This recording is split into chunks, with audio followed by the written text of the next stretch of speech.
Okay, John, so it's Rob. I just want to go through, kind of run through some drills with you and just demonstrate those drills for you. Also, just to go over that book again, it's Roger Frederick's The Secrets of Golf Instruction and Flexibility. So some really good flexibility stuff in there.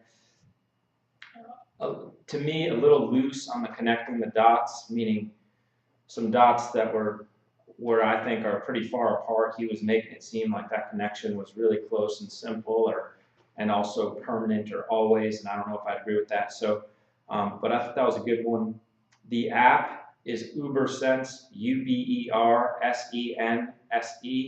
That's UberSense, and I just think it's easier to move through the video on that app. So look into that. So I want to go through kind of 5 drills here that I've got written down for you. Some of them you know well. I'll start with,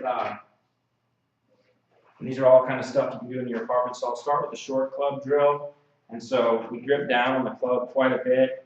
And you just practice going back to about here and just working through impact. So it's from here really to about right here. And it's just when your release point is early, you hit yourself and you just kind of are learning to move and impact, come through to about right there is all I want you to do it. The second thing we talked about a little bit was the impact bag.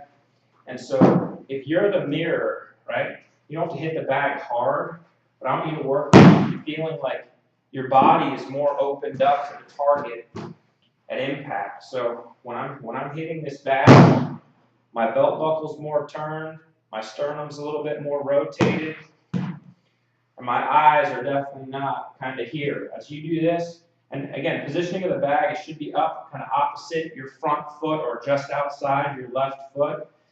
And so in addition to that, when I do that, you can see the leg work, the lower body, how the lower body is moving as I do that drill. So one more time, so the bag's kind of forward in my stance up in front of my left toe.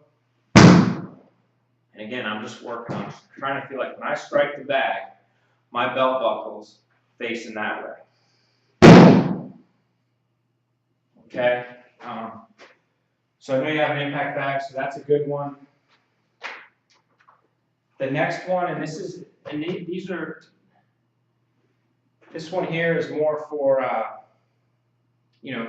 more for you getting a sense of your posture. So put the club up across your shoulders. And when I say your posture, I'm saying staying in your posture through impact. So I put the club up across my shoulder line, get in my golf posture, and I feel like I just work as if that club head could hit a golf ball. So I'm trying to, in essence, I'm steepening my shoulder plane, but I'm also ensuring that I stay in my posture as I rotate. So giving you the feeling of lowering in the downswing as opposed to coming up out of your posture. So a lot of good players lower through impact, and then the downswing, pretty much impossible to find good players who raise up through impact. Not impossible, there's a couple, but I don't want to count. All right, so that's a good drill to kind of give you again that feeling. So just from face on, just so you have, I've got the club up across my shoulder line, and just feel like I'm taking the club face here and trying to get it down and hit the ball. All right, a little exaggerated, but that's kind of what I like about that drill. It gives you that exaggerated feel. Not so much a feel that I would do when I hit balls. I don't know that that's a helpful feel. So the other one, and I don't have a wall here or a door jamb, but just imagine this is up against a door jamb and you're practicing. So you stick your thumb into your sternum, the thumb of your left hand, and you put your elbow against something so that your elbow can't spin or move forward. And just practice feeling like you're moving and putting your belt buckle against the wall. Okay?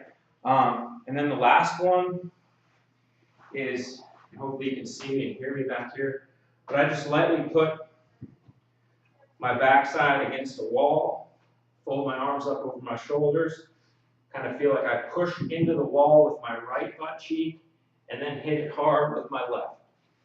So again, working on staying in my posture, working on getting my hips to fire sooner. So again, it's right hip, left hip, right hip, left hip.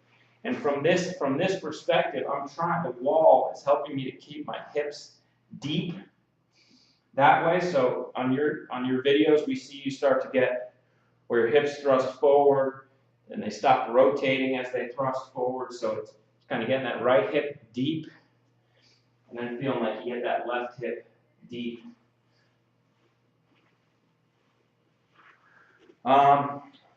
All right, so the last thing I wanted to do was go through kind of your pitching, just to give you some checkpoints, or not give you, but reinforce some things that I want you to check as you're working on your pitching.